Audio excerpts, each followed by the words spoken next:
Olá, tudo bem? Estou aqui mais uma vez para uma videoaula nesse canal Gacha Inglês Falado e eu sou Emildo Coutinho.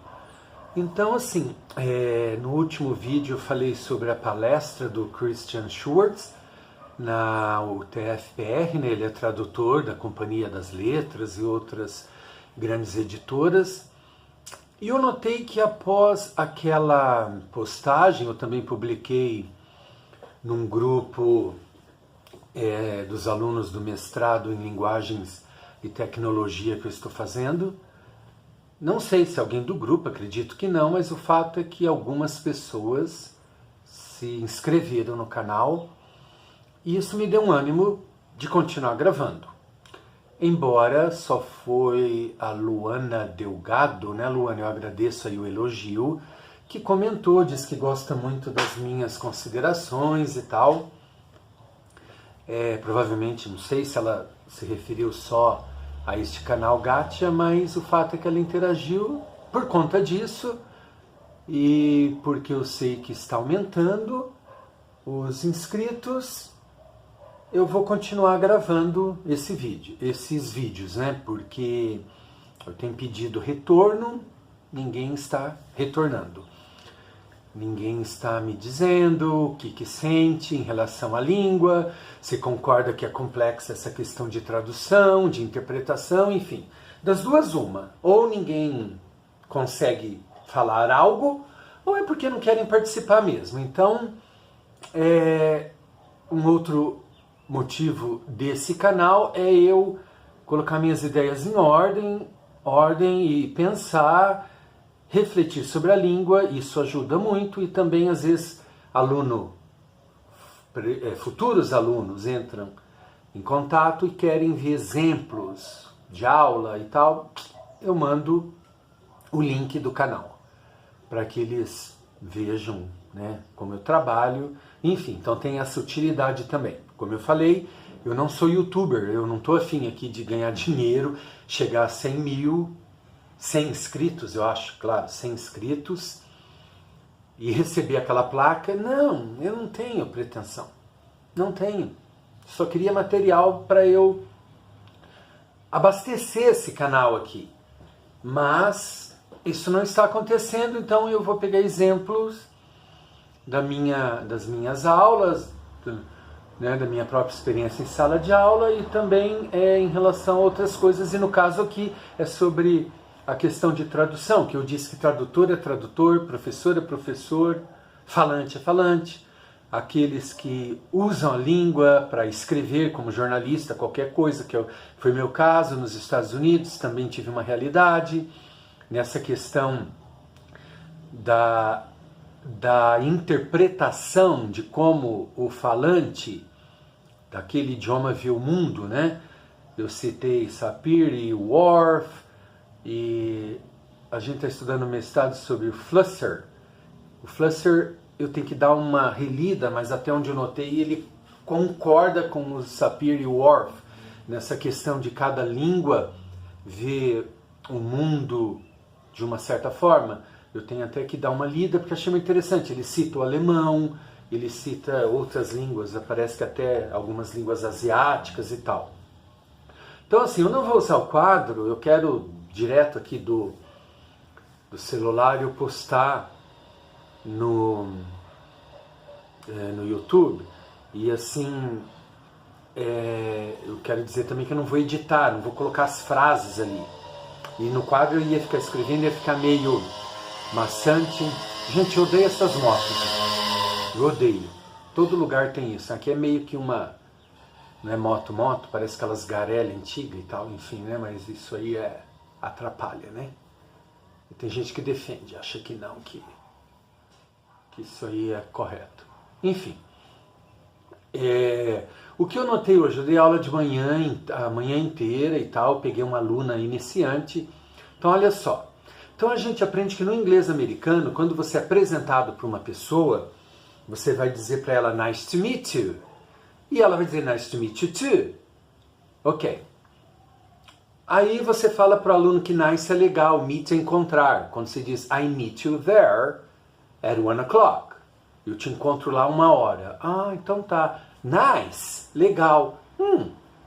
Então a pessoa está falando é legal em te encontrar? É isso que ela está falando. Porém, no inglês americano, porque na Inglaterra ela vai dizer how do you do? Aí o outro how do you do? Né? Que equivale a prazer em te conhecer. Então no inglês americano quer dizer que quando eles conhecem, eles dizem legal em te encontrar? Sim, só que nós não falamos assim, a gente tem que interpretar. E nós vamos dizer que é prazer te conhecer, prazer em te conhecer também. O tradutor, ele vai dizer, não, é prazer te conhecer e pronto. Não tem que ficar filosofando, pirando na coisa. Tá, legal, mas ele não está em sala de aula. Ele está trancado entre quatro paredes, com os pensamentos dele, e ele dá conta ali da tradução e pronto. O professor não. O professor lida com isso. A primeira pergunta é, mas não é legal? Nice, meet, não encontrar? E é engraçado, porque daí você pensa assim, tá, então, e quando você encontra a pessoa de novo, você, prazer em te encontrar, algo assim que não é mais o prazer em te conhecer. Sim, aí você diz, nice to see you. Eu tenho um amigo nos Estados Unidos que já está lá bastante tempo, ele já é até americano. Todas as vezes que ele encontrava alguém, ele dizia nice to meet you, nice to meet you. E eu disse assim, olha, não é mais nice to meet you, porque você já met no passado, né? Encontrou, conheceu essa pessoa. Agora é nice to see you. Então olha só, né? Como que é a coisa. Tá, mas you know, I don't know you. É conhecer também. Interessante. Mas em outro contexto. Né? Então é isso que eu digo que é complexo. Em sala de aula. Poderia ser na escrita também, mas isso é coisa básica.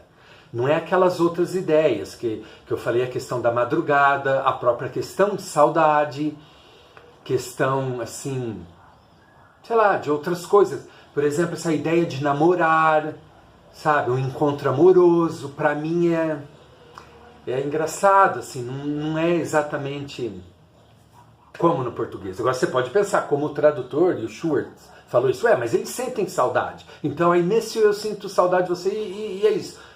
Mas não é simples. Claro que eles sentem saudade, claro que eles namoram.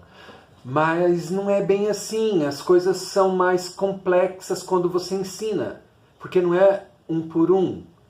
E uma palavra, ou uma ideia, que naquele idioma é um só, aqui no português se desmembra num monte e vice-versa. Aqui nós temos várias ideias, lá é uma só.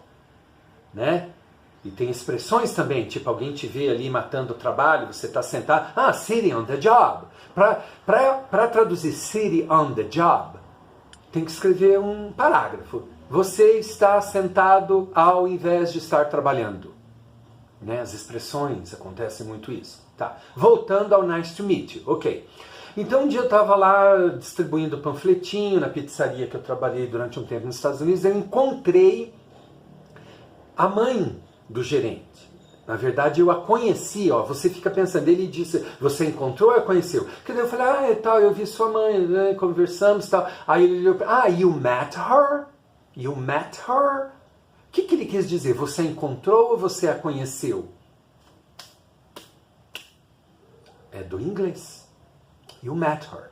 Se o caso do tradutor quer traduzir para você a conheceu, você a viu, você a encontrou, critério dele. Ele vai dizer que isso aqui é simples e pronto. Na sala de aula, você tem que explicar para o aluno. Ali, you met her, faz sentido no inglês. É isso que eu digo para eles. Pensam no inglês. Pensa no inglês. Não fica daí traduzindo. Isso é ruim. Sabe? Parta, claro, tem a sua língua materna como referência, porque principalmente no início vai ser complicado isso aí, você esquecer totalmente a tua língua. Mas com o tempo você vai emergir naquele idioma e use e abuse daquelas ideias que ali vai soar melhor, que no português não é bem aquilo. Eu não vou dizer que não existe, porque para o tradutor ele vai dizer tudo existe. Eu também não digo que não existe. Existe, mas não daquela forma. Né? Não daquela forma, voltando à ideia da saudade, que eles adoram falar que existe sim. Claro, existe, eles sentem isso, mas tem coisas assim, por exemplo, homesick. Ele está com saudade de casa, no português é muito simples. No inglês ele está doente pela casa dele. Olha que lindo. Nós não temos isso. Até pode falar para um falante do inglês. Eu estou doente pela minha casa.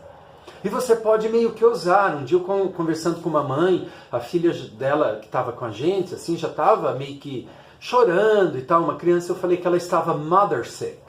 Daí eu ri assim, porque eu não sei se existe ou não existe, mas você arrisca também com neologismo, seja lá o que for. Aí ela riu e falou, é bem isso, né? Mother sick, ao invés de homesick. Enfim, né? É isso, e a gente tem que abordar isso em sala de aula, e é bacana esse tipo de coisa epistemológica, que a gente pira na coisa. Porque para aprender um idioma é muito mais do que aprender uma língua. Não. É uma coisa maravilhosa. Por isso que eu não vou muito para o lado do tradutor. Eu entendo que é o trabalho dele, mas tem uma coisa mágica e maravilhosa que eles deixam de lado porque eles não precisam. Até porque eu fiquei pensando, será que um tradutor, por mais bom que seja, não estou desmerecendo, ele domina o idioma? Ele consegue conversar com nativos? Fica aqui a pergunta. Talvez até vocês possam me responder. O que vocês acham? Um tradutor que usa as máquinas, joga no Google ali, depois só ajeita e tal. Muito bem feito. Não vou dizer que não. Existem traduções excelentes. Será que eles dominam o idioma? Porque muitos doutores, pós-doutores, PhD, enfim, eles não dominam. E eu já notei isso na academia. Não estou desmerecendo, mas é porque a tal da proficiência, não. A suficiência para você fazer mestrado ou doutorado é leitura. Nada mais que isso. O que vocês acham, hein? Doutores, mestres, PhDs, pós-doutores, eles dominam o idioma? Grosso modo falando, porque claro que um ou outro pode ser que domina. Mas no geral, você acha que isso é comprovante, né? É uma comprovação de que eles dominam o idioma? Então isso aqui, eu gostaria que vocês comentassem aqui embaixo. Ok? Nos vemos por aí. Precisar de professores professor para interagir em inglês, me procure. Eu dou aula via Skype, WhatsApp e presencial aqui na minha sala, né? Eu faço o aluno falar, porque eu dou aula individual. E eu faço ele falar. E ele fala. Por mais que às vezes um ou outro demora, por conta das limitações dele, idade e tal, contexto, né? Cognitivo, intelectual, de onde ele veio, às vezes demora um pouco mais. Porém, eu tenho visto grande resultado, né? E aqueles que estão em escolas, por aí e tal, gente, cobra do professor, só inglês. Interaja com essas ferramentas que hoje nos ajudam muito em inglês com o teu professor. Peça isso, sabe? Porque senão a gente não consegue, ok? Nos vemos por aí, até a próxima.